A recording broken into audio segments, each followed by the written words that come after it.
Un conflit entre familles au Pakistan se termine, eh bien, dans le sang et dans l'horreur, mais pas au Pakistan, non, non, non. Eh bien, ça se finit à Palaiseau, et Palaiseau, pour le rappel, c'est quand même dans le 91. Et là-bas, 7 hommes ont été jugés dans une sombre affaire de zigouillage ultra-violent. La victime s'appelait Amjad.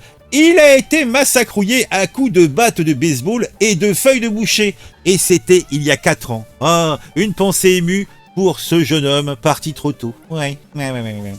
Donc, c'est un conflit entre familles au Pakistan qui s'était terminé dans le sang et l'horreur dans le 91 en Essonne, où 7 hommes sont jugés pour le meurtre ultra-violent d'Amjad, massacré à coups de batte et de feuilles de boucher il y a 4 ans. Les accusés auraient agi par vengeance en représailles après le meurtre d'un des leurs 9 ans plus tôt au Pakistan. Là, j'arrive plus à lire. Le 1er décembre 2020. La victime a été retrouvée inconsciente et couverte de sang. Les enquêteurs ont identifié les agresseurs grâce à des images de vidéosurveillance et des témoignages. La victime est décédée des suites de ses blessures. Les investigations ont permis d'identifier les 6 auteurs présumés qui ont été interpellés et placés en garde à vue. Eh là là, ça nous rappelle quand même que les conflits tragiques, eh bien, cela peut avoir des conséquences dévastatrices, surtout dans les vengeances intrafamiliales et entre familles. Eh oui, c'est dur.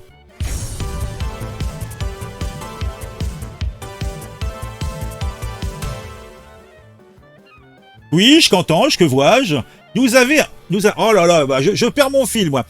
Oui, qu'entends-je, que vois-je? Un conflit entre familles au Pakistan s'est terminé dans le sang à Palaiseau, où 7 hommes sont jugés pour le meurtre sordide et ultra-violent d'Amjad, massacré à coups de batte et de feuilles de boucher il y a 4 ans déjà. Les accusés auraient agi par vengeance en représailles après le meurtre d'un des leurs 9 ans plus tôt au Pakistan. Oh, terre lointaine.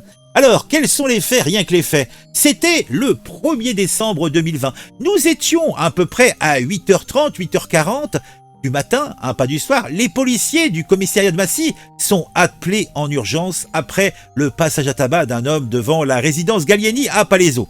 La scène est d'une violence inouïe. Au sol, la victime gît sur le dos, le visage et les mains couvertes de sang. Lors de leur arrivée sur place, les sapeurs-pompiers constatent l'enfoncement de sa boîte crânienne et à ses pieds une batte de baseball brisée. Faut quand même y aller pour briser une batte de baseball sur le dos d'un gars. Alors, derrière tout cela, il y a un malheureux conflit familial. Le frère aîné de la victime a spontanément évoqué des faits anciens survenus au Pakistan. Détaille la police à la barre, en tout cas un policier représentant la police. La famille est en conflit avec une autre depuis de nombreuses années. La guerre entre les deux clans originaires de Mandi Baudin aurait déjà conduit à une tentative d'homicide du côté de la victime et à l'assassinat du père de l'un des accusés. Alors derrière tout cela, on a une vengeance préméditée, puisque c'est quelque chose qui a été établi, c'était prémédité.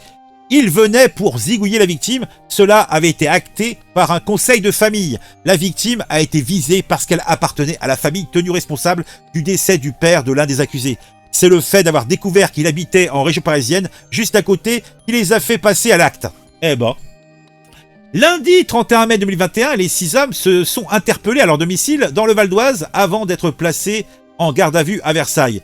Ce meurtre serait une vengeance suite à un conflit né au Pakistan. Les auteurs et les commanditaires étaient animés par un contentieux intracommunautaire ancien, explique la source. Les auditions des tueurs présumés n'auraient pas encore permis de faire toute la lumière sur les ressorts de ce crime. Alors, quelles sont les preuves? Les forces de l'ordre appelées au Gallieni ont vu que le corps a été inanimé, la tête est bien un petit peu bizarrement enfoncée et une batte de baseball cassée à ses pieds. Alors, on a trouvé les morceaux un peu partout, dont certains dans le corps de la victime. Oh, c'est pas beau, hein.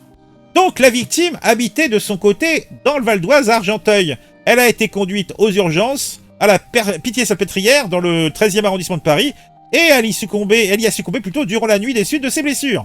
L'autopsie a révélé que le quadragénaire est mort d'un traumatisme crânien, tu m'étonnes, provoqué par les coups portés sur sa tête à l'aide d'objets contondants et tranchants. Ah, parce qu'ils ne se sont pas contentés du foot des coups de baseball, ils ont aussi foutu des coups de hachoir. Eh ben dis donc, ils voulaient pas qu'il se relève, hein. Eh ben dis donc. 3 jours plus tard, les enquêteurs de la brigade criminelle de la police judiciaire de Versailles sont chargés de mener les investigations. L'étude des images de vidéosurveillance et l'aide d'un témoin qui a pris en photo la plaque d'immatriculation permettent d'identifier la voiture des agresseurs. Les tueurs sont venus à bord d'une Mitsubishi noire, immatriculée au Danemark. Eh ben, la voiture n'est pas volée et appartient à un entrepreneur d'origine pakistanaise installé à Garges-les-Gonesse. Les fonctionnaires suivent cette piste et parviennent même à identifier le magasin de sport où la batte de baseball a été achetée peu avant les faits.